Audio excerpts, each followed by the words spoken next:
عبيدك وأبناء عبادك، أكرمتنا بدخول بيتك، وإننا نرفع إليك أكف الضراعة متوسلين إليك بنبي الرحمة والشفاعة.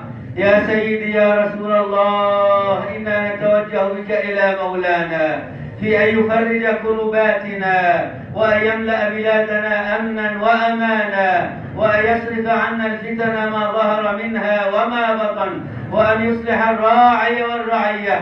اللهم أصلح الراعي والرعية، اللهم أصلح ولاة أمور المسلمين، وخذ بأيديهم لما تحب وترضى من القول والعمل يا أكرم الأكرمين. اللهم أصلح فساد قلوبنا يا مصلح الصالحين. اللهم وفق رئيس جمهورية بشار الأسد العمل بكتابك وإحياء سنة المصطفى صلى الله عليه وسلم، وهيئ له البطانة الصالحة التي تعينه على ذلك. اللهم عليك باليهود ومن والاهم، اللهم عليك بهم فإنهم لا يعجزونك. اللهم خذهم أخذ عزيز مقتدر.